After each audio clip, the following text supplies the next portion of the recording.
അതിൽ തുടർന്ന് നമ്മൾ ശ്രദ്ധിച്ചത്, ദൈവം മനുഷ്യനെ ഉണ്ടാക്കുമ്പോൾ എത്ര വലിയ പദ്ധതി വെച്ചുകൊണ്ടാണ് മനുഷ്യനെ സൃഷ്ടിച്ചത്. ആദാമിനെ ഈ ഭൂമിയിലാക്കിയത് ആദാം മാത്രമല്ല, നമ്മൾ ഓരോരുത്തരും. ആദാമിൽ നമ്മൾ എല്ലാവരും ഉൾക്കൊള്ളുന്നുണ്ട്. എന്നെ ഈ ഭൂമിയിൽ ദൈവം ആക്കിയത് ദൈവനാമത്തിൻ്റെ മഹത്വത്തിനാണ്. സോ എൻ്റെ ആഗ്രഹങ്ങൾ, എൻ്റെ പദ്ധതികൾ അത് പ്രാധാന്യം ഉള്ളതല്ല. ഇത് ഒത്തിരി പേർക്ക് ഇത് ഇഷ്ടപ്പെടുന്നില്ല. എന്നെ ഒരുവൻ സൃഷ്ടിച്ച് ഈ ഭൂമിയിലാക്കിയത്, തൻ്റെ സാദൃശ്യവും സ്വരൂപത്തിലാക്കിയത് എൻ്റെ ആഗ്രഹങ്ങൾക്ക് വേണ്ടിയല്ല. നമ്മൾ ഇന്നലെ ജോമൻ ബ്രദറിന് മുന്നോട്ട് വരാമോ? ഈ ഭൂമിയിലായിരിക്കുന്ന ഓരോ ദിവസവും നമുക്ക് വിലപ്പെട്ടതാ. എൻ്റെ ജീവിതത്തിൽ ആ സന്തോഷം, ആ ആനന്ദം ഞാൻ അനുഭവിക്കണമെങ്കിൽ ഏറ്റവും പ്രാധാന്യമായിട്ടുള്ള വിഷയം ഞാൻ ഇന്നലെ കാണിച്ച പോലെ സർവശക്തന്മായിട്ടുള്ള എൻ്റെ ബന്ധമാണ്. ഞാൻ ഇതിനാ ഏറ്റവും അധികം പ്രാധാന്യം കൊടുക്കേണ്ടത്. ഞാൻ ഇന്നലെ ഈ വിഷയം കാണിച്ചുകൊണ്ട് ജസ്റ്റ് റിമൈൻഡ് ചെയ്യുക. ദൈവമായിട്ടുള്ള ബന്ധം, ആദാമായിട്ട് ആ ബന്ധം പറഞ്ഞാൽ അതൊരു കരാറാ, ഉടമ്പടിയാ. ഇതൊരു വാഗ്ദാനമല്ല. ഞാൻ പ്രാർത്ഥിക്കുന്നത് ദൈവാത്മാവ് നമുക്ക് ഇതിൻ്റെ ഗൗരവം മനസ്സിലാക്കുവാൻ സഹായിക്കുമാറാകട്ടെ. ഞാൻ ഈ ഭൂമിയിലായിരിക്കുന്ന കാലം ആ സ്വർഗീയ സന്തോഷം, ആ ആനന്ദം ഞാൻ അനുഭവിക്കണമെങ്കിൽ, ഞാനത് പറയുമ്പോൾ നമ്മൾ ചിന്തിക്കുന്ന അംബാനി, അദ്ദേഹത്തിന് ജീവിതത്തിൽ എല്ലാ സുഖങ്ങളും ഉണ്ടെന്നേ, രാത്രി ഉറങ്ങുന്നില്ല. നമ്മളെ പിള്ളേരോട് പറയുന്നത് പഠിക്കടാ പഠിക്കടാ പഠിക്കടാ. അവൻ പഠിച്ചു, നല്ല ജോലി കിട്ടി, ഇഷ്ടംപോലെ പൈസയുണ്ട്, പക്ഷെ രാത്രി ഉറങ്ങാൻ കഴിയുന്നില്ല. ഒരു യാഥാർത്ഥ്യമില്ലയോ? ഉണ്ടാക്കിയതെല്ലാം ഇവിടെ അങ്ങനെ തന്നെ വിട്ടിട്ട് പോകേണ്ടതാണ്. ഞാൻ ജസ്റ്റ് ഒരു കാര്യം പറയാ, ഞങ്ങളുടെ തന്നെ അനുഭവം. കഴിഞ്ഞ ദിവസം അമ്മച്ചി പോവുക, ഞങ്ങൾക്കറിയാം ഇനി കൂടുതൽ സമയമില്ല. അമ്മച്ചി പോയിട്ടില്ല, പക്ഷെ അതിൻ്റെ മുമ്പേ തന്നെ അമ്മച്ചിക്ക് വേണ്ടി കുഴി കുഴിക്കാൻ ഞാൻ ആൾക്കാരോട് പറഞ്ഞു കഴിഞ്ഞു. അമ്മച്ചിക്ക് വേണ്ടി വെള്ള വസ്ത്രം, ആ വൈറ്റ് തുണി മേടിക്കാൻ ഞാൻ ആളിനെ അയച്ചു. ഇത് യാഥാർത്ഥ്യമാണ്. കർത്താവിൻ്റെ വരവ് താമസിച്ചാൽ, എൻ്റെയും പോകുന്ന ആ സമയമാകുമ്പോൾ മുമ്പേ തന്നെ പിള്ളേരെന്തോ ചെയ്യും? പിള്ളേരുടെ അടുത്തുണ്ടെങ്കിൽ അതിൻ്റെ ഒരുക്കങ്ങൾ ചെയ്യും. നമ്മൾ അമ്മച്ചിയെ നോക്കിക്കൊണ്ടിരിക്കുക, പ്രാർത്ഥിക്കുക. പക്ഷെ ഒരു യാഥാർത്ഥ്യമല്ലയോ? പോവുക. പിടിച്ചു നിർത്താൻ കഴിയുമോ? ഇല്ല. അമ്മച്ചി പോകല്ലേ എന്ന് പറയാൻ കഴിയുമോ? ഞങ്ങളുടെ അമ്മയാ. കർത്താവിൻ്റെ വരവ് താമസിച്ചാൽ നമ്മൾ ഓരോരുത്തരും ഈ ലോകത്തിൽ നിന്ന് മാറ്റപ്പെടേണ്ടതാണ്. സോ ഞാൻ എൻ്റെ ജീവിതത്തിൽ പ്രാധാന്യം കൊടുക്കുന്നത് ഏത് വിഷയത്തിനാണ്? നമ്മുടെ പിള്ളേർ, ഞാൻ ഇന്നലെ പറഞ്ഞ പോലെ, പിള്ളേർ പഠിക്കണം, പഠിക്കണ്ട എന്നല്ല. ഈ ഭൂമിയിൽ ജീവിക്കണമെങ്കിൽ നമുക്ക് പഠിത്തം വേണം. പക്ഷേ എൻ്റെ ഇന്ന് യൗവനക്കാർ ഇവിടെ ഇരിപ്പുണ്ട്. എൻ്റെ ലക്ഷ്യം ദൈവമായിട്ടുള്ള ആ ബന്ധം. ഞാൻ എത്ര ബൈബിൾ വായിച്ചു എന്നോ, ഞാൻ എത്ര പ്രാർത്ഥിക്കുന്നു എന്നോ, ഞാൻ ആരാധനയ്ക്ക് പോകുന്നുണ്ടോ, ഉപവാസ പ്രാർത്ഥനയ്ക്ക് ഇരിക്കുന്നുണ്ടോ, ദൈവവേലയ്ക്ക് ഞാൻ സഹായിക്കുന്നു, അതൊന്നും ഒരു വിഷയവുമല്ല. അതല്ല പ്രാധാന്യം. നീ സ്നാനപ്പെട്ടതാണോ നല്ല വിഷയം. നിന്റെ ദൈവമായിട്ടുള്ള ബന്ധം അതെങ്ങനെ? സ്നാനപ്പെടണ്ട എന്നല്ല, പ്രാർത്ഥിക്കേണ്ട എന്നല്ല. പക്ഷെ എൻ്റെ ജീവിതത്തിൻ്റെ പ്രാധാന്യം സ്നാനമല്ല, പ്രാർത്ഥനയല്ല. ഞാനും ദൈവം തമ്മിൽ ആ ബന്ധം എങ്ങനെയുണ്ട്? ദൈവശബ്ദം ഞാൻ നേരിട്ട് കേൾക്കാറുണ്ടോ? നേരിട്ട് നിങ്ങൾ പാസ്റ്റേഴ്സിൻ്റെ ഓർഡിനേഷൻ നടക്കുമ്പോൾ നേരിട്ട് ചോദിക്കുന്ന ഒരു വിഷയം, ദൈവശബ്ദം നേരിട്ട് കേട്ടിട്ടുണ്ടോ? അതോ സ്വപ്നം കണ്ടതാണോ? അത് പ്രവചനം കേട്ടിട്ട് ഇറങ്ങിയതാണോ? അതോ ആഗ്രഹമാണോ? സർവശക്തനായ ദൈവം നേരിട്ട് വിളിച്ചതാണ്. ഇത് പാസ്റ്റേഴ്സും കർത്താവിൻ്റെ വേലയിൽ ഇറങ്ങുന്നവരുടെ വിഷയം. പക്ഷെ നമ്മൾ ഓരോരുത്തരുടെ വിഷയത്തിൽ ഞാൻ പറയുന്നുണ്ട്, ഞാൻ ദൈവ പൈതൽ, ഞാൻ ദൈവത്തിൻ്റെ ആലയം, ഞാൻ ദൈവത്തിൻ്റെ ക്രിസ്തുവിൻ്റെ കൂട്ടവകാശി, നിത്യതയിൽ ഞാൻ പോവും. പക്ഷെ ഒരു ചോദ്യം, പിതാവിൻ്റെ ശബ്ദം നേരിട്ട് കേട്ടിട്ടുണ്ടോ? അതോ എപ്പോഴും പാസ്റ്റർ മുഖാന്തരമാണോ കേൾക്കുന്നത്? പിതാവിൻ്റെ ശബ്ദം അല്ലെ സർവശക്തൻ്റെ ശബ്ദം നേരിട്ട് കേൾക്കുമ്പോൾ അതൊരു വേറെ വ്യത്യസ്തമായ ഒരു അനുഭവമാണ്. അത് നമുക്ക് വാക്കുകളിൽ വിവരിക്കാൻ എത്ര ശ്രമിച്ചാലും ഇറ്റ്സ് ഹാർഡ്. എൻ്റെ പിതാവിനോട് സംസാരിച്ചു എന്നേ ഞാൻ ഇന്നും കേട്ടുവല്ലോ. അതാ ക്രിസ്തീയ ജീവിതത്തിൻ്റെ ആ സന്തോഷം. ഇതൊരു മതമല്ല, ഇത് കുറേ ചടങ്ങുകളല്ല.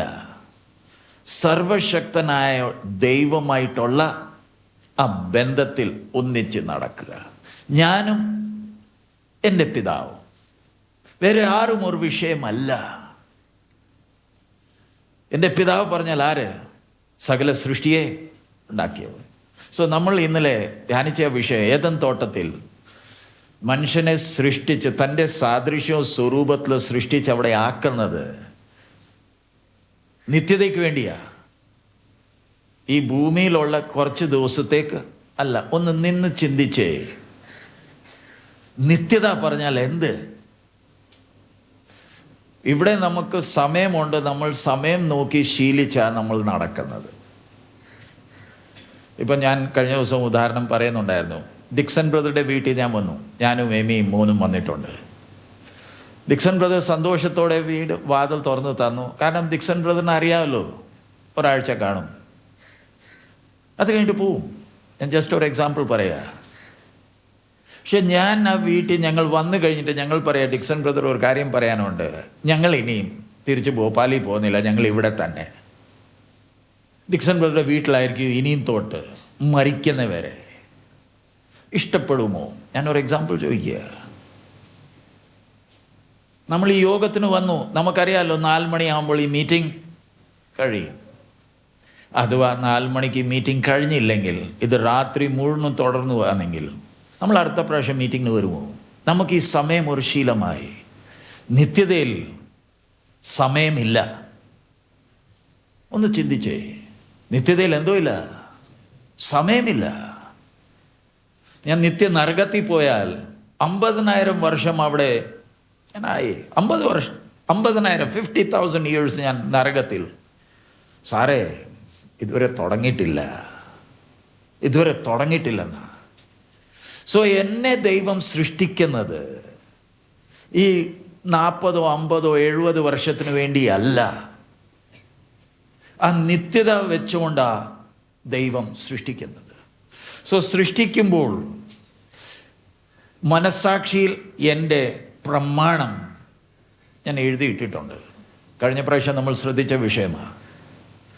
അകത്ത് പ്രമാണമുണ്ട്, ഇത് ഒരു ഉടമ്പടി, ഈ രണ്ടുമുണ്ട്. അകത്ത് പ്രമാണം, ബന്ധം എങ്ങനത്തെ ബന്ധമാണ്? ഉടമ്പടിയാണ്. ഞാൻ ഇന്നലെ ഉദാഹരണം പറഞ്ഞല്ലോ, ഞാനും എമി തമ്മിലുള്ള ബന്ധം ഒരു ഉടമ്പടിയാണ്. അതിൽ ഉത്തരവാദിത്വമുണ്ട്. ഉത്തരവാദിത്വം പറയുന്നത് എന്താ? ഞാൻ പറയുന്നത് അങ്ങനെ തന്നെ ചെയ്തിരിക്കണം.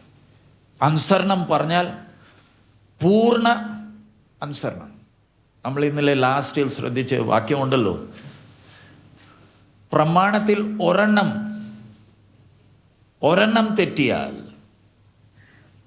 ഞാൻ 613-ൽ 612 ഞാൻ അനുസരിച്ചു. ഒന്ന് തെറ്റിച്ചോ,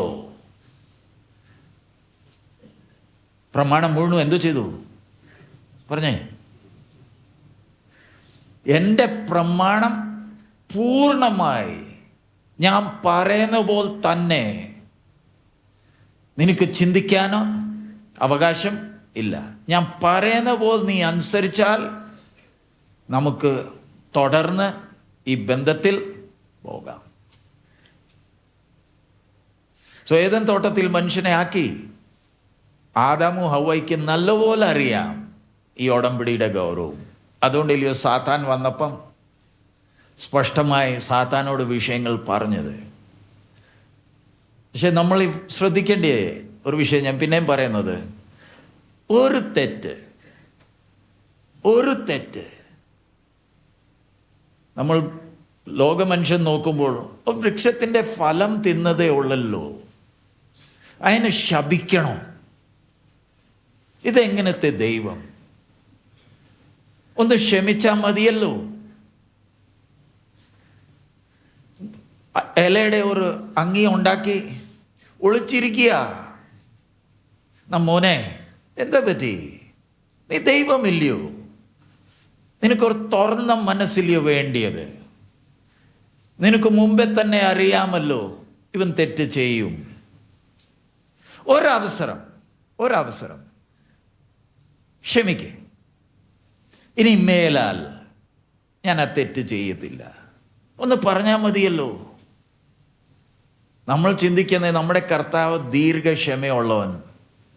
നമ്മൾ എത്ര തെറ്റ് ചെയ്താൽ ദൈവസന്നിധിയിൽ വന്ന് എന്തോ ചെയ്താൽ മതി, നമ്മുടെ തെറ്റൊന്ന് ഏറ്റു പറഞ്ഞാൽ മതിയെന്നേ. ദൈവം എന്നെ എന്തോ ചെയ്യും? ക്ഷമിക്കും. ആ ചിന്ത വെച്ചോണ്ടാ നമ്മൾ ഈ ക്രിസ്തീയ ജീവിതത്തിൽ മുന്നോട്ട് പോകുന്നത്. എൻ്റെ കർത്താവ് കരുണയുള്ളവനാ. ഞായറാഴ്ച ദൈവസന്നിധിയിൽ വരുമ്പോൾ ജസ്റ്റ് പ്രാർത്ഥിച്ച്, കർത്താവേ എൻ്റെ തെറ്റുകൾ ഒന്ന് കാണിച്ചു തരണമേ, ക്ഷമിക്കണമേ. നമ്മൾ ചിന്തിക്കുന്നത് അത്രേ ഉള്ളൂന്നേ. അതിനൊരു ഉദാഹരണം, ഞങ്ങളുടെ മധ്യപ്രദേശിൽ ഗവൺമെൻറ് ഈ ഹെൽമെറ്റ് ഇടാത്തവർക്ക് വേണ്ടി അവിടുത്തെ ലെജിസ്ലേറ്റീവ് അസംബ്ലിയിൽ ഒരു നിയമം കൊണ്ടുവന്നു. ഹെൽമെറ്റ് ഇട്ടില്ലെങ്കിൽ പെനാൽറ്റി 500 രൂപയാണ്. പക്ഷെ ക്ലറിക്കൽ എറർ വന്നുകൊണ്ട് 500 അല്ല 50 രൂപയാണ്. ആ ഡോട്ട് ഇടേണ്ടിയത് 500 കഴിഞ്ഞിട്ടല്ല ഇട്ടത്, 50 കഴിഞ്ഞിട്ടാണ് ഇട്ടത്. ഞാൻ ഹെൽമെറ്റ് ഇട്ടില്ലെങ്കിൽ പിഴ എത്ര? 50 ഉള്ളൂ. അതൊരു വലിയ വിഷയമല്ലല്ലോ. ഞാൻ ദൈവമായിട്ടുള്ള ബന്ധത്തിൻ്റെ ഗൗരവം ഞാൻ മനസ്സിലാക്കാത്ത കാരണം എൻ്റെ മനസ്സിൽ ഇരിക്കുന്ന ഒരു വിഷയം, ഏത് തെറ്റ് ചെയ്താലും ഈ ദൈവം എന്നെ എന്തോ ചെയ്യും? ക്ഷമിക്കുന്നേ. കരുണയുള്ളവനാ. ക്രൂശിൽ എനിക്ക് വേണ്ടി മരിച്ചതാ. എന്നെ അത്രയും സ്നേഹിക്കുന്നുണ്ട്. എൻ്റെ പിതാവാ. ഇത് പറഞ്ഞുകൊണ്ടാണ് നടക്കുന്നത്. കൃപയുള്ളവൻ ആയതുകൊണ്ടില്ലയോ മനുഷ്യനെ സൃഷ്ടിക്കുന്നത്. തൻ്റെ സാദൃശ്യവും സ്വരൂപത്തിൽ സൃഷ്ടിക്കുന്നത് ദൈവം കൃപയുള്ളവനായതുകൊണ്ടാ. മനുഷ്യൻ പാപം ചെയ്ത് കഴിഞ്ഞിട്ടല്ല ദൈവം കൃപയുള്ളവനായത്. ആദി തൊട്ടേ കൃപയുള്ളവനായതുകൊണ്ടാണ് സ്വന്തം സാദൃശ്യവും സ്വരൂപത്തിൽ സൃഷ്ടിക്കുന്നത്. വേണ്ടിയതെല്ലാം ചോദിക്കാതെ തന്നെ തക്ക സമയത്ത് കൊടുത്തത്. എന്തിനാ? നിത്യതയ്ക്ക് വേണ്ടി. പക്ഷെ നമ്മൾ ശ്രദ്ധിക്കണം, ദൈവത്തിൻ്റെ നീതിയും ന്യായവും വിശുദ്ധിയും കൃപയും കരുണയും ഈ സ്വഭാവത്തിൽ തമ്മിൽ എന്തോ ഇല്ല, ഒരു തർക്കവും ഇല്ല.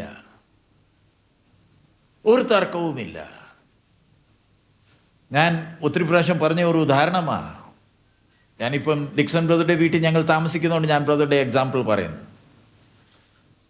രാവിലെ കാപ്പി കൊണ്ടുവന്ന് തന്നു ഒരു കപ്പിൽ. എൻ്റെ അബദ്ധം, കപ്പ് വീണു, പൊട്ടി. ഞാൻ ഡിക്സൺ ബ്രദറോട് പറയാം, ബ്രദറെ ക്ഷമിക്കണം, കപ്പ് പൊട്ടിയെന്നേ. എന്നിട്ട് ഡിക്സൺ ബ്രദർ പറയുന്നത്, പാസ്റ്റർ എന്തിനാ ഭാരപ്പെടുന്നത്? അതൊരു കപ്പല്ലയോ? എനിക്ക് വലിയ ആശ്വാസം. പക്ഷേ ആ കപ്പ് തന്നെ ഡിക്സൺ ബ്രദറുടെ മോൾ താഴെയിട്ട് പൊട്ടിച്ചാൽ എന്നോട് പെരുമാറിയ പോലായിരിക്കുമോ സ്വന്തം മോളോട് പെരുമാറുന്നത്? പറഞ്ഞേ. മോളോട് പറയാം, മോളെ സാരമില്ലെന്നേ, അതൊരു കപ്പല്ലയോ? മോളോട് പറയുമോ?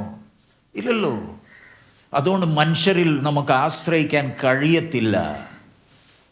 കാരണം ചിലരോട് വിട്ടുവീഴ്ച ചെയ്യും. എല്ലാവരോടും ഒരുപോലല്ല ഇടപെടുന്നത്. പക്ഷെ സർവശക്തൻ്റെ വിഷയം വരുമ്പോൾ ഒരു വിട്ടുവീഴ്ചയും ഇല്ല. നീതി പറഞ്ഞാൽ എന്താ?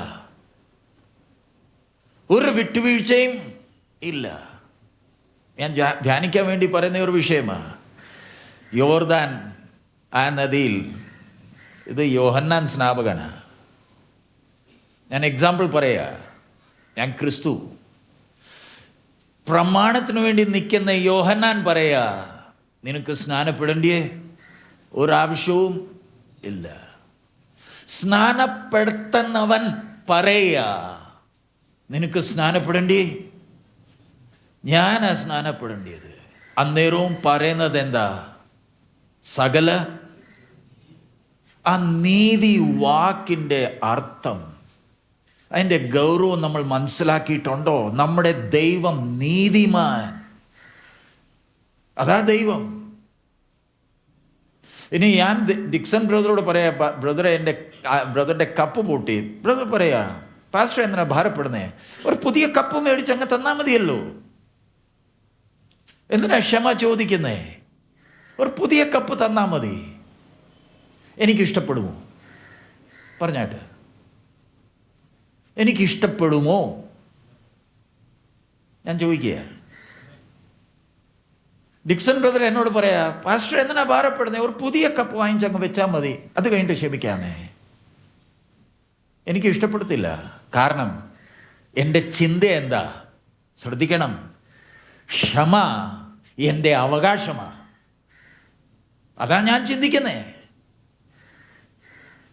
എന്നെ ക്ഷമിക്കണം, അതെൻ്റെ അവകാശമാണ്. അതുകൊണ്ടില്ലേ നമ്മൾ വല്ല തെറ്റുകൾ ചെയ്ത് ദൈവസന്നിധിയിൽ വരുമ്പോൾ ഒരു തുള്ളി കണ്ണുനീരില്ല. പക്ഷെ പറയുന്നത് എന്താ? കർത്താവേ, നീ എന്നെ ക്ഷമ നമ്മുടെ അവകാശമാണോ അതോ കൃപയുള്ളവനായ ദൈവം ക്രിസ്തുയുടെ നിമിത്തം ഇല്ലേ? ക്രിസ്തുവിൻ്റെ മരണം നിമിത്തമാ നമുക്ക് എന്തോ കിട്ടിയത്? ക്ഷമ കിട്ടിയത്. അഥവാ ക്രിസ്തു നമുക്ക് പകരമായി തൻ്റെ ജീവനെ അർപ്പിക്കുന്നില്ലെങ്കിൽ മനുഷ്യജാതിക്ക് ക്ഷമയുണ്ടോ? ക്ഷമയ്ക്ക് വല്ല സാധ്യതയുണ്ടോ? കാരണം സർവശക്തനായ ദൈവം നീതിമാനാ. ആ കൽപ്പന ലംഘിച്ചതേ ഉള്ളൂ. ഞാൻ എൻ്റെ ഇഷ്ടം ചെയ്തോളാം എന്ന് പറഞ്ഞതേ ഉള്ളൂ. സ്ഥിതി നോക്കിക്കേ. ഉടമ്പടി ചെയ്തവൻ ചോദിക്കുക, ആദാമേ നീ എവിടെ? ഇങ്ങനത്തെ ബന്ധമുള്ളവൻ, ഈ ഉടമ്പടി ചെയ്തവൻ, ഞാൻ പ്രാർത്ഥിക്കുന്നു ദൈവത്തിൻ്റെ ആത്മാവ് അത് മനസ്സിലാക്കുവാൻ നമ്മളെ സഹായിക്കുമാറാകട്ടെ. ഇങ്ങനത്തെ ഉടമ്പടി ചെയ്ത സർവശക്തൻ ഇദ്ദേഹത്തോട് ചോദിക്കുക, ആദാമേ നീ എവിടെ? നീ എവിടെ ഒളിച്ചിരിക്കുന്നു? അതെനിക്കറിയാം. അതല്ല ഞാൻ ചോദിച്ചത്. നീ എവിടെ? ഇന്ന് രാവിലെ ആദ്യത്തെ സെഷനിൽ തന്നെ ഞാൻ ഇന്നലെയും പറഞ്ഞ വിഷയമാണ്. ഞാൻ അറിയുന്നില്ല ദൈവ ആത്മാവ് എന്താ ഇങ്ങനെ സംസാരിക്കുന്നത്. നമ്മളോട് ദൈവം ചോദിക്കുന്ന ഒരു വിഷയമാണ്. ഇന്ന് രാവിലെ നീ എവിടെ? നീ പ്രാർത്ഥിക്കുന്നുണ്ട്, നീ ഞായറാഴ്ച ആരാധനയ്ക്കും പോകുന്നുണ്ട്, നീ ആ സ്തോത്രാഴ്ചയിൽ ഇട്ട പൈസയും ഞാൻ കാണുന്നുണ്ട്. പക്ഷെ നമ്മൾ തമ്മിൽ ഈ ബന്ധമില്ലെങ്കിൽ പിന്നെ അതുകൊണ്ട് വല്ല പ്രയോജനമുണ്ടോ? എൻ്റെ ജീവിതത്തിൽ ഞാൻ ഏറ്റവും അധികം പ്രാധാന്യം കൊടുക്കേണ്ട വിഷയം ഏതാ? ഞാനും എൻ്റെ സൃഷ്ടിതാവും എൻ്റെ രക്ഷകനുമായിട്ടുള്ള എൻ്റെ ബന്ധം. അതിൻ്റെ ഗൗരവം നോക്കിക്കേ. പേടി വന്നു, ഒളിച്ചിരിക്കുക. ഇനി ബന്ധപ്പെടുന്നത് എന്തിന്? ഞാൻ എൻ്റെ നല്ല പ്രവൃത്തികൾ മുഖാന്തരം എൻ്റെ നഗ്നതയെ ഞാൻ മറയ്ക്കാം. ആ ഇല ഉണ്ടാക്കി, ഇലയുടെ ആ വസ്ത്രം ഉണ്ടാക്കുന്നതിൻ്റെ പുറകിലുള്ള ഉദ്ദേശം എന്താ? എൻ്റെ നഗ്നത ഞാൻ എങ്ങനെ മറയ്ക്കും? ആ ദൈവത്തിൻ്റെ സന്നിധിയിലല്ലേ നമ്മൾ വന്നേക്കുന്നത്. ഞാൻ മുമ്പേ പറഞ്ഞ പോലെ ദൈവശബ്ദം കേൾക്കാറുണ്ടോ? ദൈവസന്നിധിയിൽ അപ്രാഗൽഭ്യത്തോടെ എനിക്കിരുന്ന് ദൈവത്തോട് തന്നെ ഇരുന്ന് ഒന്ന് സംസാരിക്കാൻ കഴിയുമോ? കർത്താവേ, ഞാനും നീ തമ്മിലുള്ള ബന്ധത്തിന് വല്ല ക്ഷീണമുണ്ടോ? ഞാനിത് പറയുന്നത് നമ്മൾ ഇരിക്കുന്നവരെല്ലാവരും, മിക്കവാറും എല്ലാവരും നമ്മൾ ആ തിരുമേശയുടെ പാനപാത്രത്തിൽ നിന്ന് കുടിക്കുന്നവരാ. നമ്മൾ ആ പാനപാത്രത്തെ നോക്കി പൂജിക്കുകയല്ല. ദൈവദാസൻ വന്ന പാനപാത്രം നമ്മുടെ കൈ തരുമ്പോൾ നമ്മൾ അത് മേടിച്ച് എന്തോ ചെയ്യുന്നുണ്ട്? അത് കുടിക്കുന്നുണ്ടല്ലോ. അതിൻ്റെ ഗൗരവം അത് ഉടമ്പടിയല്ലയോ? തന്നെത്താനെ ശോധന ചെയ്യണമെന്ന് പറയുമ്പോൾ വേറെ ഒന്നുമല്ലല്ലോ. നമ്മൾ രണ്ട് തമ്മിലുള്ള എൻ്റെ നല്ല പ്രവൃത്തികൾ കൊണ്ട് എനിക്ക് ദൈവത്തെ പ്രസാദിപ്പിക്കാൻ കഴിയുമോ? ഞാൻ എത്ര നല്ല ജാതികളെ ഒന്ന് നോക്കിയേ. അവർ ദൈവത്തെ എങ്ങനെയെങ്കിലും പ്രസാദിപ്പിക്കാൻ എന്തൊക്കെ ചെയ്യുന്നുണ്ടെന്നേ. അവരുടെ മനസാക്ഷി അവരെ എന്തോ ചെയ്യുന്നുണ്ട്? അവരെ കുത്തുന്നുണ്ട്. അവരെന്തൊക്കെ ബദ്ധപ്പാടിൽ അവരെത്ര ബന്ധപ്പെടുന്നുണ്ടെന്നേ. ഞാൻ കഴിഞ്ഞ ദിവസം ഒരു വീഡിയോ കണ്ടതാ. നമ്മുടെ പോലത്തെ ഒരു മനുഷ്യൻ രണ്ട് കയ്യിലാ, കാൽ രണ്ടും പൊക്കിയിട്ട് രണ്ട് കയ്യിൽ പോവുക, ഹൈവേയിൽ പോവുക. ഈ രണ്ട് കയ്യിൽ കാൽ മേളി പൊക്കി പോവുക. ഭാര്യ അടുത്തുണ്ട്. എങ്ങോട്ട് പോവുക? ദേവിയെ കാണാൻ പോവുക. ഞാൻ ചെറുപ്രായത്തിൽ ഞങ്ങൾ ഉദംപൂരിലായിരിക്കുമ്പോൾ വൈഷ്ണുദേവി അവിടെ അടുത്താ. ഞങ്ങൾ കണ്ടിട്ടുണ്ട് ആൾക്കാർ കിടന്ന് കന്യാകുമാരിയിൽ നിന്ന് കിടന്ന് അളന്ന് കട്ടറായി വരുന്നത്. എങ്ങനെയെങ്കിലും ദൈവത്തിൻ്റെ പ്രസാദം നേടാൻ വേണ്ടി അവർ ബന്ധപ്പെടുമ്പോൾ എൻ്റെ നല്ല പ്രവൃത്തികൾ, ഞാൻ അകത്തുനിന്ന് ദൈവമായിട്ട് ആ ബന്ധമില്ലെങ്കിൽ ബാഹ്യമായി ഏത് പ്രവൃത്തി ചെയ്താൽ ഇത് സർവശക്തനില്ലയോ? ആ ദൈവത്തിൻ്റെ മുമ്പേ എനിക്ക് ആ പ്രാഗൽഭ്യമുണ്ടോ? രണ്ടാമത്തത്, നിന്നോട് കൽപ്പിച്ച് ആ വൃക്ഷഫലം, ആ ചോദ്യം വായിച്ച് നമുക്ക് ആ വാക്യം എടുക്കാം. ഉൽപ്പത്തി പുസ്തകം നമ്മൾ ഒത്തിരി പ്രാവശ്യം വായിച്ച ആ വേദഭാഗമാണ്. 3-ാം അധ്യായം 9-ാം വാക്യം. 3:9. യഹോവയായ ദൈവം മനുഷ്യനെ വിളിച്ചു, നീ എവിടെയെന്ന് ചോദിച്ചു. നീ എവിടെയെന്ന് ചോദിച്ചു. തോട്ടത്തിൽ നിന്റെ ഒച്ച കേട്ടിട്ട് ഞാൻ നഗ്നനാകൊണ്ട് ഭയപ്പെട്ടു ഒളിച്ചു എന്ന് അവൻ പറഞ്ഞു. നീ നഗ്നൻ എന്ന് നിന്നോട് ആർ പറഞ്ഞു? നീ നഗ്നനെന്ന് നിന്നോട് ആർ പറഞ്ഞു? ചോദ്യമാ. നിന്നോട് ആരാ പറഞ്ഞേ നീ നഗ്നനാണ്? നമ്മൾ വായിച്ചു പോകുന്ന വിഷയങ്ങൾ എത്ര പ്രാവശ്യം വായിച്ചിട്ടുണ്ടെന്ന്. സർവശക്തൻ മനുഷ്യൻ പോലല്ല സംസാരിക്കുന്നത്. ആ വാക്കുകൾക്ക് ഗൗരവമുണ്ട്. നിന്നോട് ആര് പറഞ്ഞു നീ നഗ്നനാണ്? അടുത്തത് അതിൻ്റെ താഴെ, തിന്നരുതെന്ന് ഞാൻ നിന്നോട് കൽപ്പിച്ച വൃക്ഷഫലം നീ തിന്നുവോ എന്ന് അവൻ ചോദിച്ചു. നീ തിന്നുവോ? ഇന്ന് നമ്മൾ ദൈവസന്നിധിയിലായിരിക്കുമ്പോൾ ഒരു ചോദ്യം. ഞാൻ വചനം പഠിക്കാൻ വന്നിട്ടുണ്ട്. നമ്മൾ എത്ര കൺവെൻഷൻ അതിൽ പങ്കെടുത്തിട്ടുണ്ട്. നമ്മൾ എത്ര വചനങ്ങൾ കേട്ടിട്ടുണ്ട്. ഇഷ്ടം പോലില്ലയോ വചനങ്ങൾ കേട്ട്? ഞങ്ങൾ കഴിഞ്ഞ ദിവസം ഝാർസഗുഡയിലായിരുന്നപ്പം അവിടുത്തെ പാസ്റ്റർ പുതിയതായി കർത്താവിൻ്റെ വേലയ്ക്ക് ഇറങ്ങിയതാണ്. പബ്ലിക്കിൽ നിന്നിരുന്ന് അദ്ദേഹം കരയുക. 3 പേരെ കൊന്നവനാ. അവിടുത്തെ ജയിലുകളിൽ ഒത്തിരി പ്രാവശ്യം പോയ വ്യക്തിയാണ്. നിന്ന് കരയുക. എൻ്റെ വിഷയം എന്നെക്കുറിച്ച് അറിഞ്ഞപ്പം എന്നെ ഫോൺ ചെയ്ത് ചോദിച്ചു, പാസ്റ്ററെ മീറ്റിങ്ങിന് വരുവാണെങ്കിൽ വരാമോ? ഞാൻ പറഞ്ഞു വരാം. അന്നേരം ചോദിച്ചേ, പാസ്റ്ററുടെ TADA എന്താ? TADA പറയുമ്പോൾ ഞാൻ അവിടെ ചെന്ന് ചോദിച്ചപ്പോൾ ഞാൻ എന്താ ഇങ്ങനെ ചോദിച്ചത്? പറഞ്ഞു, കഴിഞ്ഞ പാസ്റ്റർ വന്നപ്പോൾ 60,000 ഞങ്ങൾ ചിലവാക്കിയത്. എൻ്റെ വിഷയം അതേ നിന്ന് കരയുന്നത് എന്തിന്? പാസ്റ്ററെ, ഞങ്ങൾക്ക് വചനം പഠിക്കണം, ഞങ്ങൾ വചനം കേട്ടിട്ടില്ല, കുറച്ച് സത്യം അറിഞ്ഞു, അത് വെച്ചുകൊണ്ട് ഞങ്ങൾ നടക്കുക. അങ്ങനെയാണെങ്കിൽ നമ്മൾ എത്ര വചനം കേട്ടവരാ?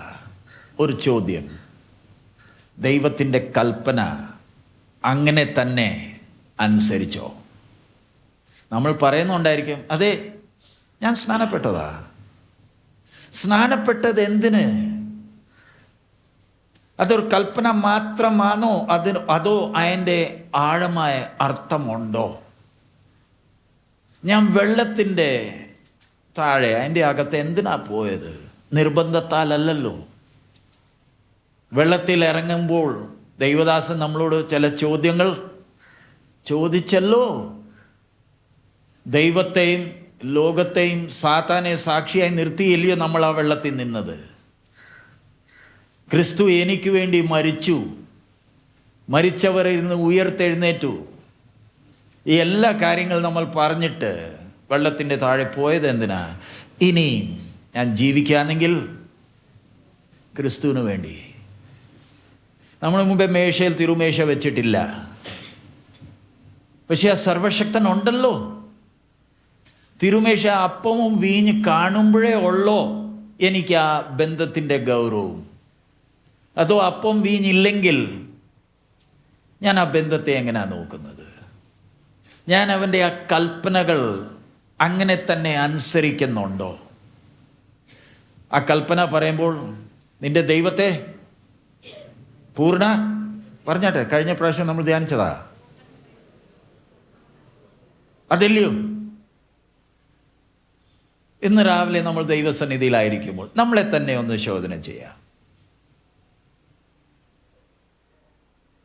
ഞാൻ ആ പൂർണ്ണ ഹൃദയത്തോട് ദൈവത്തെ സ്നേഹിക്കുന്നുണ്ട്. അത് മാത്രമല്ല, എൻ്റെ 2ാം ഭാഗമുണ്ടല്ലോ, എൻ്റെ അയൽവക്കക്കാരെ ഞാൻ എന്താ ചെയ്യണം? എന്നെ സ്നേഹിക്കുന്ന പോലെ തന്നെ അവരെയും. എൻ്റെ വിഷയം കഴിഞ്ഞ പ്രാവശ്യം നമ്മൾ പ്രമാണമാണ് നോക്കിയേ, ഈ പ്രാവശ്യം ആ ഉടമ്പടി ലംഘിച്ചോ? അത് കഴിഞ്ഞിട്ട് ദൈവം തന്നെ മനുഷ്യനെ എന്ത് ചെയ്യുക? ശപിക്കുക. ആ ജീവവൃക്ഷത്തിൻ്റെ ഫലം ആദാം തിന്നായിരുന്നെങ്കിൽ ഇന്ന് മനുഷ്യൻ്റെ സ്ഥിതി എന്തുവായിരുന്നേനെ? പക്ഷെ കർത്താവിൻ്റെ കൃപ മനുഷ്യനെ ശപിച്ചു, ഭൂമിയെയും ശപിച്ചു. നമ്മൾ ഇന്നലെ ശ്രദ്ധിച്ച വിഷയം ആ 3-ാമത്തെ അധ്യായത്തിൻ്റെ നമുക്ക് അതിൻ്റെ 22-ാമത്തെ വാക്യം വായിക്കാം. യഹോവയായ ദൈവം മനുഷ്യൻ നന്മ തിന്മകളെ അറിവാൻ തക്കവണ്ണം നമ്മിൽ ഒരുത്തനെ പോലെ ആയിത്തീർന്നിരിക്കുന്നു. ഇപ്പോൾ അവൻ കൈനീട്ടി ജീവവൃക്ഷത്തിന്റെ ഫലം കൂടെ പറിച്ചു തിന്ന് എന്നേക്കും ജീവിപ്പാൻ സംഗതി വരരുത് എന്ന് കൽപ്പിച്ചു. അതിന്റെ മുമ്പേ തന്നെ അതിന്റെ 21 വായിച്ചേ. യഹോവയായ ദൈവം ആദാമിനും അവന്റെ ഭാര്യയ്ക്കും തോൽ കൊണ്ട് ഉടുപ്പുണ്ടാക്കി അവരെ ഉടുപ്പിച്ചു. ഇവിടെ നമ്മൾ ശ്രദ്ധിക്കണം, ക്രമേണ നമ്മൾ മുന്നോട്ട് പോകുന്നത്. ആദ്യത്തെ ഉടമ്പടി മനുഷ്യനൊട്ടേ ഒരു കാര്യം ചെയ്താൽ മതിയായിരുന്നു, പറഞ്ഞ പോലെ തന്നെ അനുസരിച്ചാൽ മതിയായിരുന്നു. പക്ഷേ ആ ഉടമ്പടി ലംഘിച്ചുകൊണ്ട് തോട്ടത്തിൽ നിന്ന് വെളിയിലിറങ്ങുമ്പോൾ സർവശക്തനായ ദൈവം ചെയ്യുന്നത് നമ്മൾ ഒന്നുകൂടെ ആ 21 വായിച്ചേ. യഹോവയായ ദൈവം ആദാമിനും അവന്റെ ഭാര്യയ്ക്കും തോൽ കൊണ്ട് ഉടുപ്പുണ്ടാക്കി അവരെ ഉടുപ്പിച്ചു. ഇവിടെ ദൈവത്തിന്റെ ആ പ്രവൃത്തി നോക്കിക്കേ. ഞാൻ ഒന്നുകൂടെ പറയുന്നത്, നമ്മൾ ഒത്തിരി പ്രാവശ്യം വായിച്ച വേദഭാഗം. സർവശക്തൻ സർവശക്തൻ്റെ സ്വഭാവം. ഇപ്പം ഞാൻ കഴിഞ്ഞ ദിവസം പാസ്റ്റേഴ്സിൻ്റെ ക്ലാസ്സിൽ നമ്മൾ എടുത്ത ഒരു വിഷയമാണ് ആദാമും ദൈവവും. ശ്രദ്ധിച്ച് കേൾക്കണം. ആ ബന്ധത്തിൽ നന്നപോൽ മുന്നോട്ട് പോകുമ്പോൾ ഏദൻ തോട്ടത്തിൽ മൃഗങ്ങളെ അറക്കുന്നുണ്ടോ? ഏദൻ തോട്ടത്തിൽ രക്തമുണ്ടോ? വീഴ്ചയ്ക്ക് മുമ്പേ ആദാം എന്തുവാ ഭക്ഷിക്കുന്നത്? ആ തോട്ടത്തിലുള്ള ഫലങ്ങളില്ലയോ? നമ്മളോ? ഇപ്പം നമ്മൾ ഭക്ഷിക്കുന്ന എന്തൊക്കെയാ? ദൈവം ഉണ്ടാക്കിയ സൃഷ്ടിയെ എന്തോ ചെയ്യുക? ഞാൻ ജസ്റ്റ് മനസ്സിലാക്കി തരാൻ വേണ്ടി ഒരു എക്സാമ്പിൾ പറയുക. ഞങ്ങൾ ചിലരുടെ വീട്ടിലൊക്കെ പോകുമ്പോൾ കോഴിയിറച്ചിയുമുണ്ട്, മുട്ടയുമുണ്ട്, ആട്ടിറച്ചിയുമുണ്ട്, പോത്തുമുണ്ട്. ഇനി മിച്ചം ഏതാ? ഒന്നുകൂടെ പറയുക. കോഴിയിറച്ചി, മുട്ടയുമുണ്ട്. മുട്ടയും വിട്ടില്ല, കോഴിയേയും അറുത്തു, അതിൻ്റെ മുട്ടയും പുഴുങ്ങി, ആട്ടിറച്ചിയുമുണ്ട്, പോത്തുമുണ്ട്. ഇനി മിച്ചം ഈ മനുഷ്യനെ കൊന്നിട്ടില്ല എന്നേ ഉള്ളൂ, ഇല്ലേ? ഞാനൊരു കാര്യം പറയാ, നിത്യതയിൽ ഇതെല്ലാം തിന്നാൻ കിട്ടുമോ? എൻ്റെ ചിന്ത ഇറച്ചി കഴിക്കല്ലേ എന്നല്ല ഞാൻ പറയുന്നത്. ആദാമിനെ ഉണ്ടാക്കിയപ്പം, ആ തോട്ടത്തിലാക്കിയപ്പം മനുഷ്യൻ്റെ ഉത്തരവാദിത്വം എന്താ? ഞാൻ ഉണ്ടാക്കിയ സൃഷ്ടിയെ നീ എന്തോ ചെയ്തോണം? നീ പരിപാലിച്ചോണം. ഇതെൻ്റെ സൃഷ്ടിയാ, ഞാൻ ഉണ്ടാക്കിയതാ. ഞങ്ങളുടെ വീട്ടിൽ ഞങ്ങൾ കിളികളെ വളർത്തുന്നുണ്ട്. സോ സ്റ്റുഡൻസ് ചിലപ്പോൾ ഒക്കെ ഞങ്ങളോട് ചോദിക്കും, പാസ്റ്ററേ, ഈ കിളികൾ വളർത്തിയിട്ട് വല്ല പ്രയോജനമുണ്ടോ? ഇതിൻ്റെ സ്ഥാനത്തിൽ വല്ല കോഴി വളർത്തിയായിരുന്നെങ്കിൽ. ഞാൻ പറഞ്ഞു, നമുക്ക് എപ്പോഴും ഉള്ള ചിന്ത എന്താ? എനിക്ക് കോഴി ഉണ്ടായിരുന്നെങ്കിൽ പ്രയോജനം ഉണ്ടായിരുന്നേനെ. എന്തോ പ്രയോജനം? മുട്ടയെങ്കിലും തിന്നാൻ കിട്ടും. ഞാൻ പറയുന്ന ആശയം മനസ്സിലാകുന്നുണ്ടോ? ഈ സൃഷ്ടിയുടെ കാവൽക്കാരാ നമ്മൾ. എത്ര ഉത്തരവാദിത്വമുണ്ട്. എൻ്റെ മനസ്സ് ഏത് രീതിയിലായിരിക്കേണ്ടതാ? ഞാൻ തന്നെ ഞങ്ങളുടെ വീട്ടിലുള്ള കിളി, ഞാൻ ജസ്റ്റ് ഒരു എക്സാമ്പിൾ പറയുക. ചിലപ്പോൾ ഒക്കെ ഞാൻ ആഹാരം കഴിക്കുമ്പോൾ എൻ്റെ കൂടെ ഇരിക്കുന്നേ, എൻ്റെ പ്ലേറ്റിൽ നിന്ന് എടുക്കും. ചിലപ്പോൾ ഒക്കെ തോളയിലിരുന്ന് ഉറങ്ങും. ഞാൻ പറയുന്നത് എന്തിനാ? ആ കിളിക്ക് ഒരു ആശ്വാസമുണ്ട്.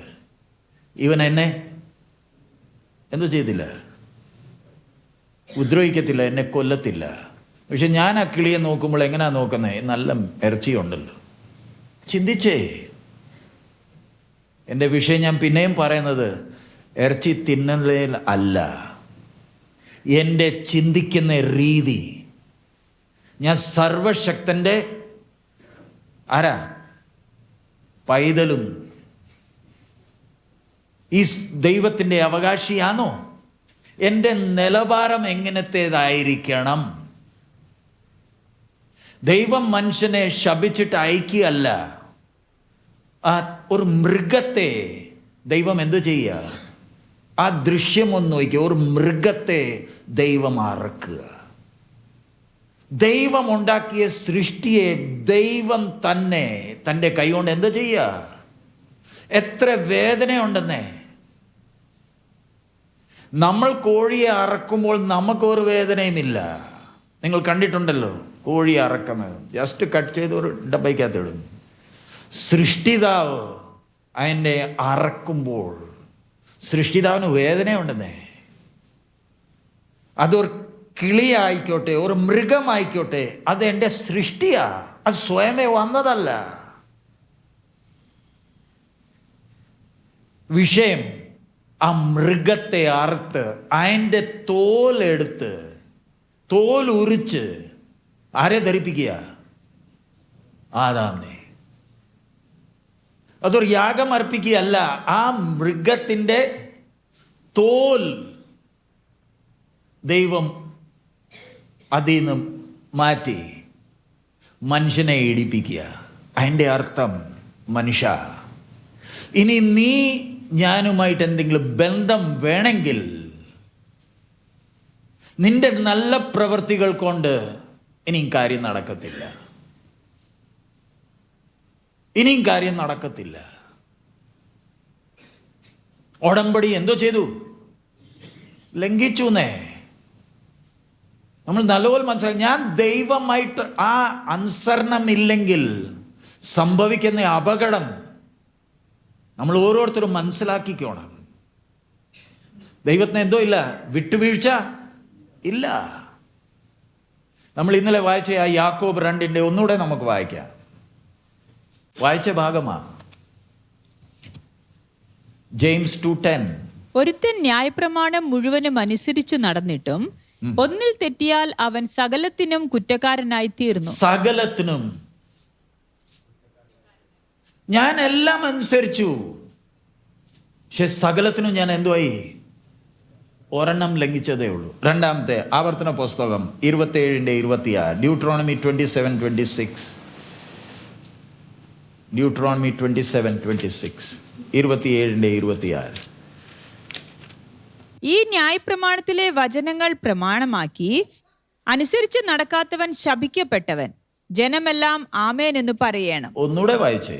ഈ ന്യായപ്രമാണത്തിലെ വചനങ്ങൾ പ്രമാണമാക്കി അനുസരിച്ച് നടക്കാത്തവൻ ശപിക്കപ്പെട്ടവൻ. ജനമെല്ലാം ആമേൻ എന്ന് പറയണം. ഒന്ന് വായിച്ച വേദഭാഗം ഒന്ന് ശ്രദ്ധിച്ചാൽ, Cursed be he that confirmeth not all the words of this law to do them. And all the people shall say, Amen. ദൈവത്തിൻ്റെ വചനം അല്ലെ ദൈവത്തിൻ്റെ ആ പ്രമാണം എന്നോട് പറയുന്ന ഓരോന്ന് ഞാൻ അങ്ങനെ തന്നെ. ഞാൻ ഇന്നലെ പറഞ്ഞ ഒരു വിഷയം ഉണ്ടായിരുന്നല്ലോ, നമ്മുടെ കർത്താവ് നമ്മളോട് പറഞ്ഞ, നീ നാളത്തെക്കുറിച്ച് ഞാൻ വിചാരപ്പെട്ടാൽ ഞാൻ ശപിക്കപ്പെട്ടവനാണോ? ഒരു ചോദ്യം. നമുക്ക് നമ്മുടെ നീതീകരണമുണ്ട്, നമ്മൾ വിചാരപ്പെടണ്ടായോ? ഇല്ലേ? ഞാൻ ഒന്നുകൂടെ പറയുന്നത്, ഏദൻ തോട്ടത്തിൽ നീ വിചാരപ്പെടണ്ട, നീ ഭാരപ്പെടണ്ട, നീ എന്നെ എന്തോ ചെയ്താൽ മതി, അനുസരിച്ചാൽ മതി, ഞാൻ പറയുന്ന പോലെ ചെയ്താൽ മതി. നമ്മൾ ബന്ധപ്പെട്ടില്ലയോ അനുസരണക്കേട് കാണിക്കുന്നത്? ഞാൻ ഒന്നുകൂടെ പറയുക, ബന്ധപ്പെടുക. നീ ഭാരപ്പെടണ്ട, നീ വ്യാകുലപ്പെടണ്ട. നിന്റെ എല്ലാ ഭാരം പറഞ്ഞേ, നിന്റെ എല്ലാ ഭാരം ഇല്ലേ? പറഞ്ഞോ? അനുസരിക്കാമോ? അനുസരിക്കുന്നില്ലെങ്കിൽ ഞാൻ ആര്? പറഞ്ഞേ, ഒന്ന് ഉറക്കെ പറയാം. ഉറക്കെ പറയാൻ എന്താ പ്രയാസം? കാരണം അനുസരണം പൂർണ്ണമായി ഇല്ലാത്തതുകൊണ്ടാ ആ വാക്ക് പറയാൻ. എൻ്റെ കർത്താവ് പറഞ്ഞ വാക്ക് ഞാൻ അങ്ങനെ തന്നെ അനുസരിക്കുന്നില്ലെങ്കിൽ ഞാൻ ആര്? ഞാൻ ശപിക്കപ്പെട്ടവനാ. അതിന് നമ്മൾ വാക്ക് മാറ്റിയിട്ട് പറയുന്നത് ബന്ധനമുണ്ട്, പോരാട്ടമുണ്ട്. ഈ ബന്ധനം പോരാട്ടമല്ല, അത് ശാപമാ. എന്താ? എൻ്റെ അപ്പച്ചൻ എന്നോട് പറഞ്ഞത് അതങ്ങനെ തന്നെ ഏറ്റെടുക്കാൻ എനിക്ക് കഴിയുന്നില്ല. ഞാനൊരു എക്സാമ്പിൾ യൂസ് ചെയ്യാം മനസ്സിലാക്കി തരാൻ. നമ്മൾ ഇന്ത്യൻസ് ആണെങ്കിൽ നമുക്ക് സമയത്തിന് വിലയില്ല. അതുകൊണ്ടാണ് പറയുന്നത് ഇന്ത്യൻ സ്ട്രെച്ചബിൾ ടൈം. ആർക്കെങ്കിലും ടൈം കൊടുത്തിട്ടുണ്ടെങ്കിൽ സമയത്തിന് എത്താൻ നമ്മളെ കൊണ്ട് കഴിയത്തില്ല. അത് നമ്മുടെ പ്രത്യേകതയാണ്. ബാക്കി രാജ്യങ്ങളിലൊക്കെ ചെന്ന് കഴിഞ്ഞാൽ, ജപ്പാനിലൊക്കെ ആണെങ്കിൽ കൃത്യം ടൈമാണ്. സ്വിറ്റ്സർലൻഡിലൊക്കെ നമ്മുടെ വാച്ച്, ട്രെയിനിൻ്റെ ടൈം നോക്കി വാച്ച് സെറ്റ് ചെയ്യാം. നമുക്ക് സമയത്തിന് എന്തോ ഇല്ല. പക്ഷെ നമ്മൾ മനസ്സിലാക്കുന്നുണ്ട് ഒരു കാര്യം, ഞാൻ സമയം അത് പരിപാലിക്കുന്നില്ലെങ്കിൽ ഞാൻ മറ്റവരെ ഇൻസൾട്ട് ചെയ്യുക. That's an insult. ഒരു വ്യക്തിയോട് ഞാൻ പറഞ്ഞു 10:30 ഞാൻ എത്തുമെന്ന് പറഞ്ഞിട്ട് 11 മണി അല്ലെ 10:45 എത്തിയാൽ ആ വ്യക്തിയെ ഞാൻ എന്തോ ചെയ്താ പറഞ്ഞാട്ടെ? എനിക്ക് അതൊരു ഇൻസൾട്ട് അല്ല, പക്ഷെ ആ വ്യക്തിയെ ഞാൻ 15 മിനിറ്റ് എന്തോ ചെയ്തില്ല, ഞാൻ ഇൻസൾട്ട് ചെയ്താ. അതാ അതിൻ്റെ ഗൗരവം. സോ എൻ്റെ കർത്താവ് എന്നോട് പറഞ്ഞത് നീ ഭാരപ്പെടണ്ട എന്ന് പറഞ്ഞാൽ അതിൻ്റെ അർത്ഥം എനിക്ക് പൂർണ്ണ അനുസരണം ഇല്ലല്ലോ. വായിച്ചേ ഗലാത്യർ 3:10, ഗലേഷ്യൻസ് 3:10. എന്നാൽ ന്യായപ്രമാണത്തിന്റെ പ്രവൃത്തിയിൽ ആശ്രയിക്കുന്ന ഏവരും ശാപത്തിന് കീഴാകുന്നു. ന്യായപ്രമാണ പുസ്തകത്തിൽ എഴുതിയിരിക്കുന്നതൊക്കെയും ചെയ്യുവാൻ തക്കവണ്ണം അതിൽ നിലനിൽക്കാത്തവൻ എല്ലാം ശപിക്കപ്പെട്ടവൻ എന്ന് എഴുതിയിരിക്കുന്നുവല്ലോ. ഒന്നുകൂടെ വായിച്ച ആ വാക്യം. എന്നാൽ ന്യായപ്രമാണത്തിന്റെ പ്രവൃത്തിയിൽ ആശ്രയിക്കുന്ന ഏവരും ശാപത്തിന് കീഴാകുന്നു. ന്യായപ്രമാണ പുസ്തകത്തിൽ എഴുതിയിരിക്കുന്നതൊക്കെയും ചെയ്യുവാൻ തക്കവണ്ണം അതിൽ നിലനിൽക്കാത്തവൻ എല്ലാം ശപിക്കപ്പെട്ടവൻ എന്ന് എഴുതിയിരിക്കുന്നുവല്ലോ. നമ്മൾ ഈ വിഷയം കഴിഞ്ഞ വർഷം ശ്രദ്ധിച്ചതാ. മനുഷ്യൻ ദൈവമായിട്ടുള്ള ബന്ധം അത് തകർന്നു കഴിഞ്ഞപ്പോൾ ദൈവം മനുഷ്യന് 613 പ്രമാണങ്ങൾ എഴുതി കൊടുത്തു. ഈ പ്രമാണം കൊടുത്തത് എന്തിനാ? മനുഷ്യൻ ദൈവത്തിൻ്റെ സ്വഭാവം മനസ്സിലാക്കാനാ. ഇതനുസരിച്ച് വേണം നീ ജീവിക്കാൻ. ഈ പ്രമാണം എൻ്റെ സ്വഭാവമാണ്. ഉദാഹരണമായി ദൈവം എനിക്ക് ഒരു ഭൂമി തന്നു. ആ ഭൂമി എനിക്കുള്ളത് മാത്രമല്ല, ഞാൻ അതിൽ കൃഷി ചെയ്യുമ്പോൾ 4 കോണികളിലുള്ളത് അതെനിക്ക് കൊയ്യാൻ ഒക്കുവോ? അത് എനിക്കുള്ളതാണോ? പറഞ്ഞാട്ട് അല്ല. ഈ വയൽ എൻ്റേതാ, ഇതിൽ അധ്വാനിച്ചത് ഞാനാ. പക്ഷെ അതിലുള്ള മുഴുവനും എനിക്കുള്ളതല്ല. ദൈവത്തിൻ്റെ പ്രമാണമാത്. നമുക്ക് ഇഷ്ടപ്പെടത്തില്ല. നമ്മളെന്തോ പറയുന്നത്, ഈ വയലിലുള്ളതെല്ലാം എൻ്റേതാ. അല്ല, 4 കോണിയിലുള്ളത് ഇത് പാവപ്പെട്ടവരുടെ ഭാഗമാത്. അത് നീ തൊടാൻ പാടില്ല. നീ തൊട്ടാൽ നീ ശപിക്കപ്പെട്ടവനാ. അങ്ങനെയാണെങ്കിൽ നമ്മൾ പുതിയ നിയമത്തിൻ്റെ ഉടമ്പടി ദൈവം നമ്മളോട് ചെയ്തതാ. ദൈവം എനിക്ക് തന്ന ആ 100 രൂപ അത് എനിക്കുള്ളതാണോ? അത് മുഴുവൻ എനിക്കുള്ളതാണോ? പറഞ്ഞേ. ഞാൻ അതിൽ നിന്ന് കുറച്ച് ഭാഗം ദൈവവേലയ്ക്ക് കൊടുക്കും, ബാക്കി മുഴുവനും. ചിന്തിച്ചേ, ഞാൻ ഈ വിഷയം പറഞ്ഞത് ആ ഉടമ്പടിയിൽ മുന്നോട്ട് പോകണമെങ്കിൽ എൻ്റെ സ്വഭാവം അറിഞ്ഞ് എൻ്റെ കൽപ്പനകൾ ഞാൻ എന്തൊക്കെ പറയുന്നു അത് അങ്ങനെ തന്നെ എന്തോ ചെയ്തോണം, അനുസരിച്ചോണം. എന്നൊന്ന് ചിന്തിച്ച് നോക്കിയേ. ഇന്ന് അനുഗ്രഹത്തിൻ്റെ സുവിശേഷം പറഞ്ഞുകൊണ്ട് അതിൽ രസിക്കുന്ന ആൾക്കാരെ ഒന്ന് നോക്കിയേ. സ്വർഗം കാണുമോ? ഇത് ദൈവ മക്കളാണോ? ഇത് വീണ്ടും ജനിച്ചവരാണോ? ഒന്ന് ചിന്തിച്ചേ. ഈ അനുഗ്രഹത്തിൻ്റെ സുവിശേഷം ഏതാ?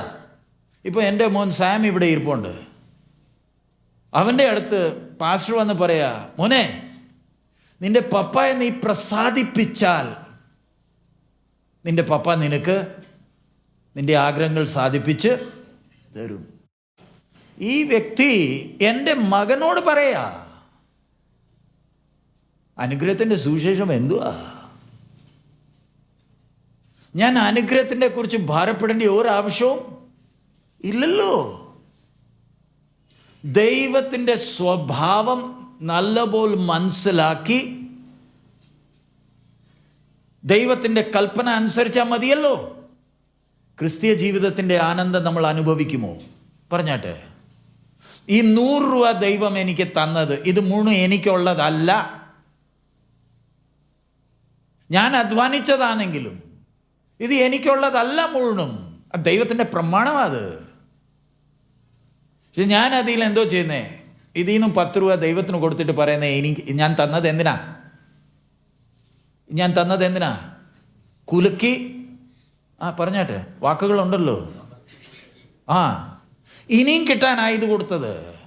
നിനക്ക് തന്നത് നിനക്കുള്ളതല്ല മുഴുവനും. വേറെ എത്ര പേർക്ക് ഒന്നുമില്ലാതിരിക്കുമ്പോൾ നീ നിന്റെ ഉത്തരവാദിത്തം മനസ്സിലാക്കി അവർക്കും വിഭാഗിച്ച് കൊടുക്കേണ്ടിയവനാ.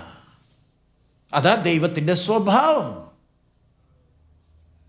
ആ സ്വഭാവം മനസ്സിലാക്കി നമ്മൾ നടന്നാൽ നമുക്ക് ഭാരപ്പെടേണ്ട ആവശ്യമുണ്ടാവും, വ്യാകുലപ്പെടേണ്ട ആവശ്യമുണ്ടാവും. എൻ്റെ കൂടെ വസിക്കുന്നവൻ ആര്?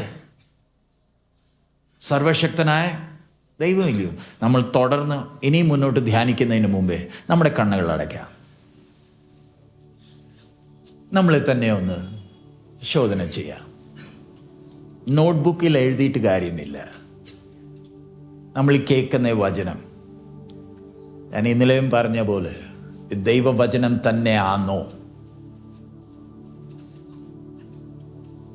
എൻ്റെ ആഗ്രഹം ദൈവമായിട്ടുള്ള ആ ബന്ധമാണോ, അതോ ഈ ഭൗതിക ചില നന്മകളാണോ?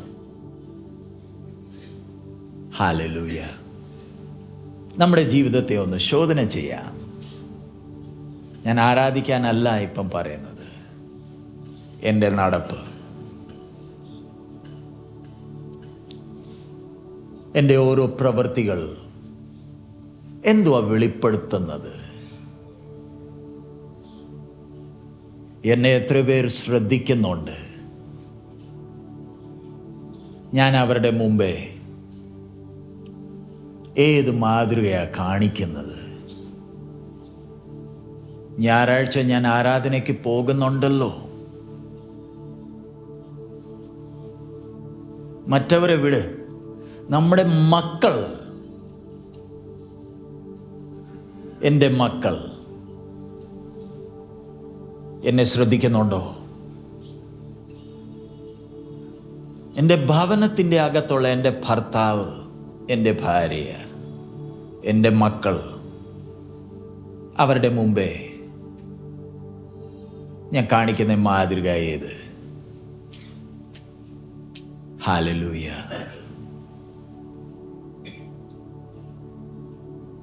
സ്തോത്രം, സ്തോത്രം. എൻ്റെ നടപ്പ് കണ്ട് എൻ്റെ മക്കളുടെ വിശ്വാസം ബലപ്പെടുന്നുണ്ടോ?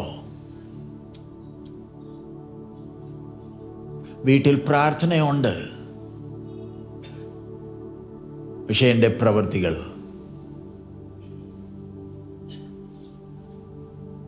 നമ്മുടെ കുറവുകൾ, നമ്മുടെ തെറ്റുകൾ നമുക്ക് ദൈവസന്നിധിയിൽ ഏറ്റുപറയാം. ദൈവം നമുക്കൊരവസരം തരുമല്ലയോ? വചനത്തിൻ്റെ മുമ്പേ നമ്മൾ വരുമ്പോൾ നമ്മൾ നമ്മളെ തന്നെ ഇല്ലയോ കാണേണ്ടിയത്? ഹല്ലേലൂയ. എൻ്റെ തീരുമാനങ്ങൾ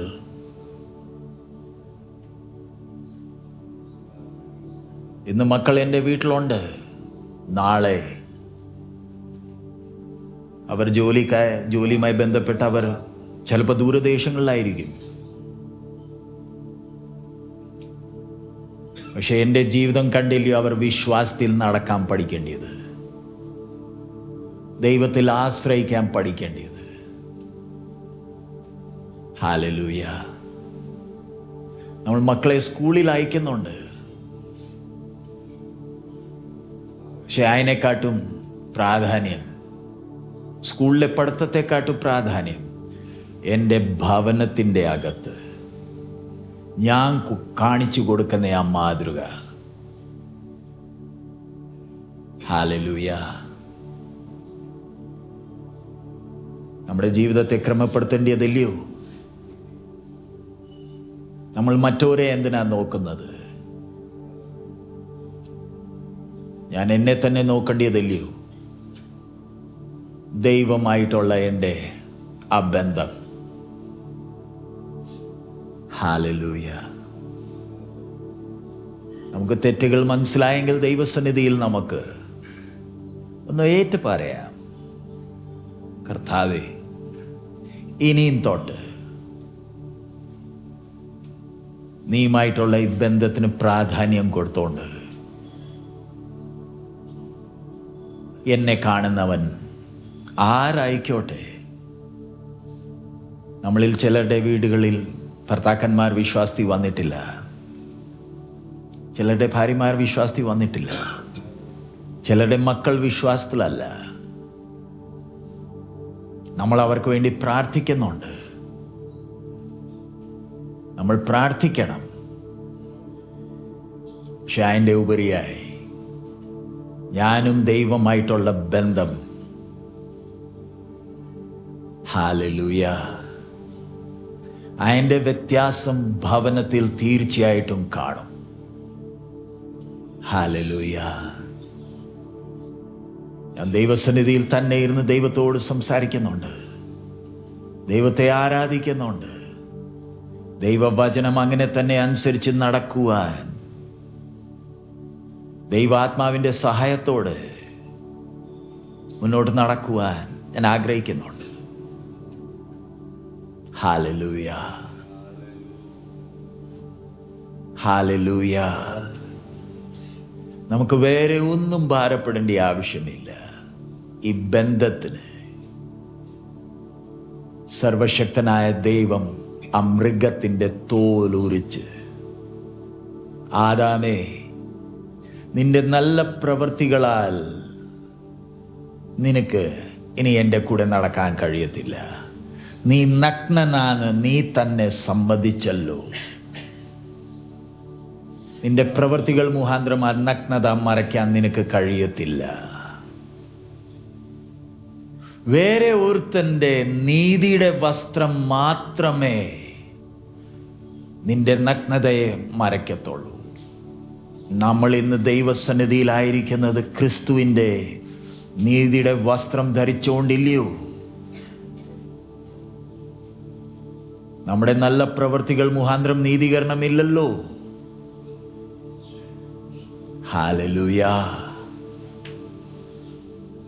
ഹല്ലേലൂയ. സ്തോത്രം, സ്തോത്രം, സ്തോത്രം, സ്തോത്രം. Hallelujah, hallelujah. സ്തോത്രം. ഇതാദ്യത്തെ സെഷൻ, ഇന്നത്തെ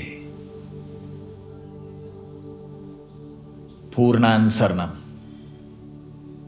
ദൈവത്തിൻ്റെ സ്വഭാവം മനസ്സിലാക്കി ഞാൻ നടക്കേണ്ടിയവനാ. ഞാൻ വയലിൻ്റെ ഒരു ഉദാഹരണം പറഞ്ഞതേ ഉള്ളൂ.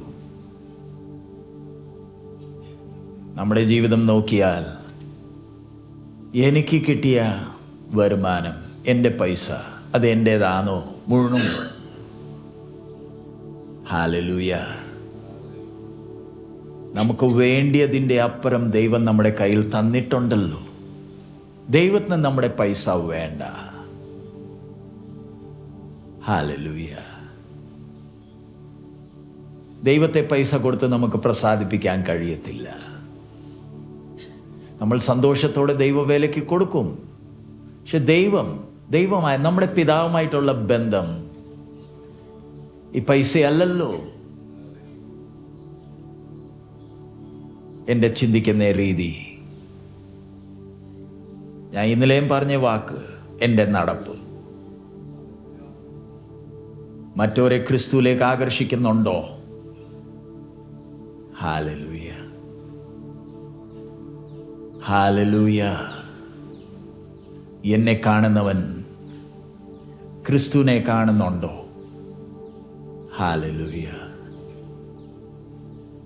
സ്തോത്രം, സ്തോത്രം, സ്തോത്രം. നമുക്ക് പ്രാർത്ഥിക്കാം. കർത്താവേ, ഞങ്ങൾ നിന്റെ സന്നിധിയിലായിരിക്കുമ്പോൾ നിന്റെ വചനം, ഒരു മാറ്റമില്ലാത്ത നിന്റെ വചനം ഞങ്ങളുടെ മുമ്പേ, ഞങ്ങളുടെ ജീവിതത്തിൻ്റെ ഗൗരവം മനസ്സിലാക്കുവാൻ, നീയുമായിട്ടുള്ള ആ ബന്ധത്തിൻ്റെ ആ അനുഗ്രഹം